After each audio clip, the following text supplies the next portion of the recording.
Rupanya Jian di sana tidak sendirian. Terlihat beberapa orang yang sedang mengikutinya secara diam-diam. Orang itu berkata, Apa kita harus berjaga di sini semalaman? Bisa-bisa kita membeku seperti loli es krim jika terus begini. Sudah, ikuti saja perintah. Jangan omong kosong. Yang tidak-tidak, kalau kau tidak ingin dapat uang, tinggal saja dan awasi, baik? Oke? Pak, aku bisa bilang sesuatu. Kalau kau masih bilang sesuatu yang ngawur, akan kujadikan kau benar-benar es krim loli di sini. Barusan aku melihat ada rejak roda kendaraan, tapi karena saljunya jadi tidak terlalu begitu jelas. Apa maksudmu? Kenapa tidak bilang dari tadi? Ke arah mana perginya? Ke arah sana, sambil menunjuk arah Jian yang dia tuju. Terlihat Jian dan Nonasi dan si Nick sedang mendaki gunung. Seperti yang kita sudah duga bahwa si Nonasi akan menjadi beban. Dia tersandung beberapa kali dan terjatuh, merepotkan semua orang. Jianceng, aku malah jadi bebanmu lagi ya, kata si Nonasi. Iya goblok, dia adalah beban. Jianceng, tolong tinggalkan saja, menurut admin malah. Dan naonan sih. Sementara itu si Nick berkata, apa aku tidak apa-apa bos? Lalu Jian berkata, kau benar, seharusnya aku tidak ikut. Harusnya kau menolakku waktu itu, ucap si Nonasi. Namun di sana si Jianceng dengan munafiknya dia berkata, pandangan seperti itu bukan sesuatu yang bisa dialami oleh siapapun. Kau telah sangat berani sayang. Cih anjing. Sementara itu mereka terus mendaki gunung. Ayo. Lalu mobil mereka ditemukan oleh orang-orang yang mengikuti mereka. Apa itu mobil mereka? Mereka pasti pergi ke atas. Badai salju di gunung ini sama saja dengan kematian, ucap orang-orang di sana. Apa mereka tidak sadar itu? Kurasa itu adalah Jianceng. Apa maksudmu? Diamlah. Harusnya aku tidak mengajakmu begitu bertugas naik gunung. Tinggal 1 kilo lagi. Sementara itu si Nick berkata seperti itu. Dan seperti biasa mereka pun terjatuh lagi berkat si Nonasi yang beban. Namun setelah kebebanan si Nonasi, akhirnya mereka sampai di tujuan mereka. Terlihat sebuah kapal yang membeku. Apa ini? Apa ini peninggalan Nazi? Kurasa seperti itu.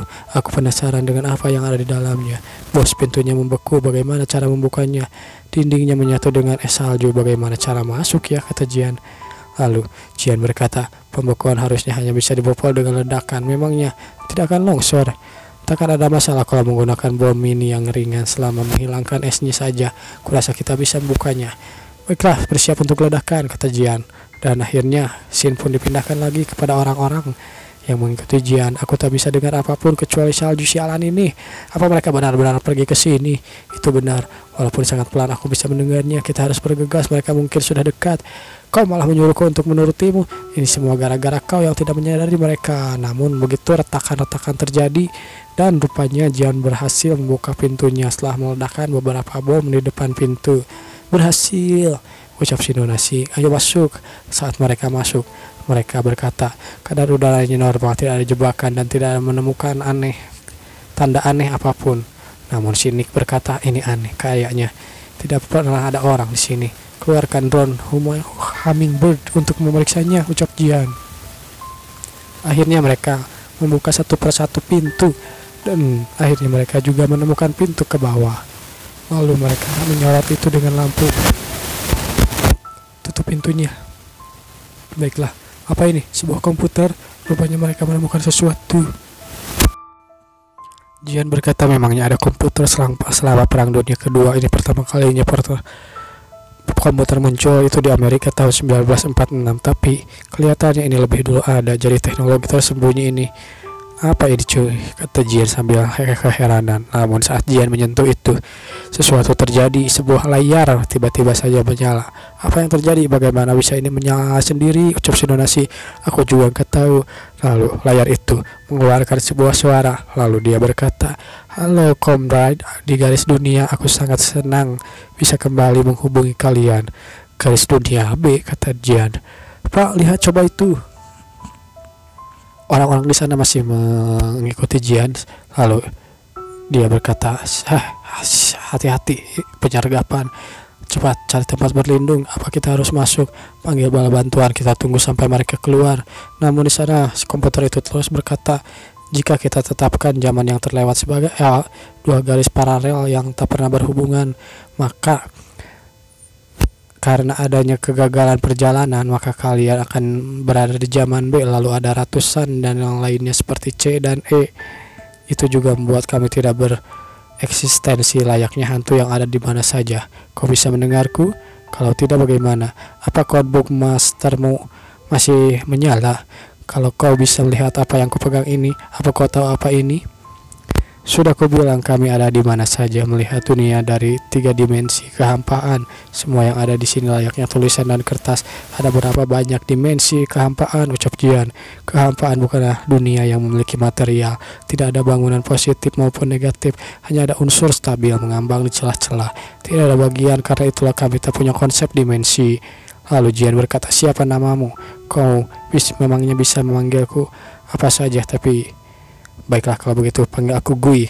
Tidak ada bagian dari diriku, tapi aku lebih suka kata Gui. Baiklah Tuan Gui, aku ingin tahu kenapa kau berusaha menyebarkan partikel kalian di bumi dan di bensin ini. Apa tujuannya untuk semua ini? Lalu si komputer Gui berkata, kami memilih juru bicara supaya bisa membimbing peradaban ke jalan yang benar demi menghadapi pertarungan-pertarungan di hari kiamat sampai akhir untuk mengalahkan keganjilan. Itulah tujuan kami. Keganjilan apa maksudmu? Berjarak 20,5 tahun cahaya. Hah? Apa maksudnya itu? Ucap Jian sambil kebingungan. Apa itu Black Sheep, para manusia yang menggabungkan dirinya dengan Zerg? Keganjilan dimensi waktu yang sama denganku, tapi takdir kami terus berbeda.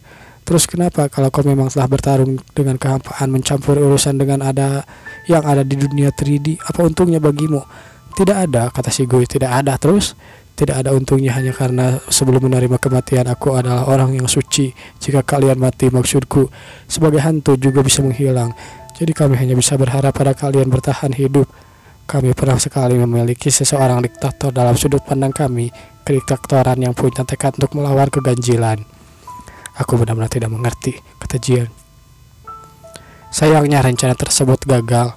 Jadi kali ini kau mencariku.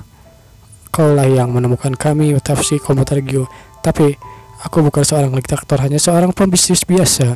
Bagaimanapun hanya kau yang tahu mencari sampai ke sini, dan kau harus memberi harapan terakhir kami. Sudah tidak ada waktu lagi, kami akan partikel klien dalam kehampaan mulai makin menipis, dan batas tertentu kami tidak bisa bertahan lagi. Kami melakukan segala sampai menghabiskan setengah abad untuk lamanya menghadiahkanmu sebuah ini. Lalu bobot sebenarnya adalah sekitar 1 gram. Kami menyebutnya antimaterial ya. Sementara itu di luar terlihat orang itu berkata, kenapa mereka tidak kunjung keluar? Kayaknya barang-barang di sana benar-benar barang yang bagus. Namun saat mereka akan mendekati, terlihat ada beberapa peluru mengarah pada mereka. Dadadadar, Pak, itu adalah drone tidak berawak. Senjata itu jelas-jelas cuman alat, tapi bisa merepotkan kita seperti ini. Apa-apaan ini? Baiklah, kita tembak saja. Mereka jatuh sambil menembaki mereka, berusaha bertahan dari tembakan drone itu. Pak, awas, ada seseorang di sana. Lalu orang itu melihat dan dar. Jian yang sudah sampai ke pintu keluar akhirnya melihat beberapa orang sedang ditembaki oleh drone pengintainya. Lalu Jian bergegas keluar. Untuk sekarang di sini aman, kau tunggu saja di sini, ucap Jian pada si Nona Sui yang terlihat tuban. Lalu dia berkata, itu adalah Jian Cheng. Bagaimana ini Pak? Tembak dia. Namun Jian Cheng langsung berhindar dari peluru mereka tembakan. Sialan, mereka cuma ada 2 orang, tapi bagaimana dia bisa menjadi sangat ganas. Lalu tiba-tiba saja helikopter muncul. Bala bantuan datang. Maju, kita harus merebut mereka. Kita harus rebut apa yang mereka dapatkan. Lalu Jian berkata, jadi itu mereka mengincar itu. Tidak ada yang bagus di sini. Percuma saja, bagaimanapun banyaknya orang kalian akan menyerangku. Kalian tidak akan bisa menang melawanku. Jian masuk ke dalam mode buasnya dan membabat mereka semua. Apa yang terjadi? Kenapa pasukan kita bisa langsung mati? Ini adalah Jian Cheng dalam mode buas. Ini adalah kekuatan yang tertandingi, ucap Jian Cheng. Hahaha. Bagaimana kalian ingin melawan ini? Apa-apaan itu? Aku yakin dia bukan orang biasa. Bagaimana dia bisa bergerak seperti itu? Gemetarlah dan takutlah, ucap Jian. Pada kekuatanku, kalian kenapa? Serang dia, tembak dia, ucap si bapak kapten di sana. Namun Jian tidak gentar. Dia terus menghindari beberapa tembakan sambil menembak balik. Di sana, si Nona Sui yang terlihat oleh pasukan musuh. Apa di sana? Apa-apaan di sana? Baiklah begitu. Dia tidak menyadariku. Lalu orang itu menyelinap ke belakang Jian, bersiap-siap untuk menyerang Jian dari belakang. Jian berkata, sudah kubilang, masih tak ingin keluar untuk menyerah ya? Katakan siapa yang mengirim kalian. Kalian mungkin akan kuampuni. Namun di sana seperti yang sudah kita duga, si Rasio yang hanya beban menjadi sandera orang itu. Jian yang sadar dengan hal itu. Kerja bagus, kerja bagus. Jatuhkan senjata kalian, kalau tidak aku lubangi kepala nona ini. Serahkan barang itu jika kau tidak ingin mati. Aku tak punya barang yang kalian maksud. Apa yang kalian bicarakan?